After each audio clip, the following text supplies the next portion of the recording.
অভিযোগ বলতে একটা দুর্নীতি চলছে মাটি নিয়ে। এত ট্রাক্টরে মাটি যাচ্ছে আর কি, সব সময় কোনো রকম মাটিকে ঢেকে নিয়ে যাচ্ছে না ওরা। পিছনে অনেক লোকের অসুবিধা হচ্ছে, কারণ মাটি বাতের যখন গাড়িতে করে যায় তখন উড়তে থাকে, ধুলোবালি সব বাইকওয়ালাদের চোখে পড়ে। আমারই কয়েকবার চোখে পড়েছে, যে কোনো সময় একটা হয়তো দুর্ঘটনা ঘটে যেতে পারে। তো প্রশাসন এই ব্যাপারে একদম নিশ্চুপ, কিছু দেখাদেখি করছে না। কিন্তু এত মাফিয়াদের রাজত্ব চলছে যে বলার কথা নেই। চাঁচলবাসী অতিষ্ঠ হয়ে গেছে এদের অত্যাচারে। এগুলো কি অবৈধভাবে কাটা হচ্ছে?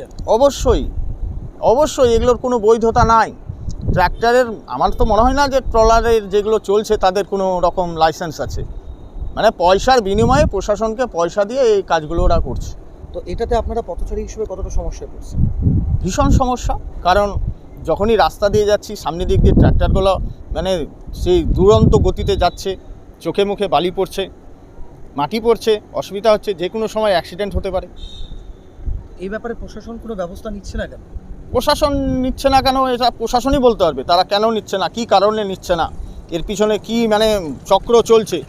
এই চক্রটা শুধু মাটি দৌড়াতের সঙ্গে সঙ্গে আমার মনে হয় প্রশাসনেরও কিছু মানে লোক জড়িত আছে, না হলে এত মাটি এখান থেকে ওরা নিয়ে যেতে পারে? অসম্ভব। কি চাইছেন আপনারা? আমি চাইছি এর মানে এই সব বন্ধ করা হোক। সাধারণ একজন মানে চাঁচলবাসী হিসাবে ছোটো ছোটো বাচ্চারা যাচ্ছে রাস্তা দিয়ে, মাটি উড়তে উড়তে যাচ্ছে ট্রাক্টরের, তাদের চোখে মুখে পড়ছে, ভীষণ ক্ষতি হচ্ছে। আপনার নাম? রাজু পান্ডে।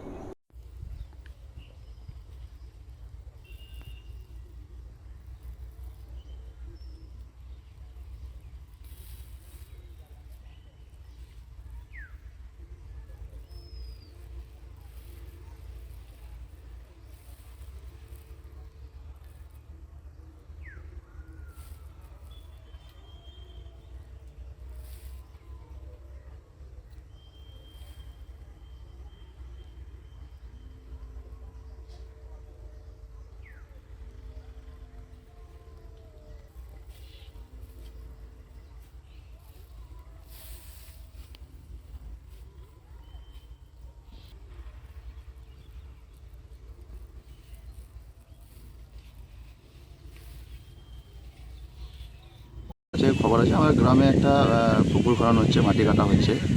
এবার মাটি কাটা মানে তো এরকম মাটি কাটতে পারে এটা নিয়ম নাই। এবার মাটি কাটা মানে আমরা জানি যে রয়্যালটি কাটতে হবে, প্রশাসনের কাছে পারমিশন নিতে হয়। আদৌ পারমিশন নিয়েছে কিনা, রয়্যালটি কেটেছে কিনা আমাদের জানা নেই, তবে মাটি কাটছে এটুকু জানি। এবং রাস্তাঘাটে গাড়ি চলাচল করছে, রাস্তাঘাটও খারাপ হচ্ছে। গ্রামবাসী হিসেবে আমার এটা অভিযোগ। তো যাই হোক, এটা আমি বলবো প্রশাসনকে দেখার জন্য, যে প্রশাসনকে জানিয়ে কাজ করা হচ্ছে কিনা, না প্রশাসনের সঙ্গে যুক্ত আছে, এটা একটু খতিয়ে দেখলে পরে ভালো হয়। আপনার নাম? আবু বক্কর।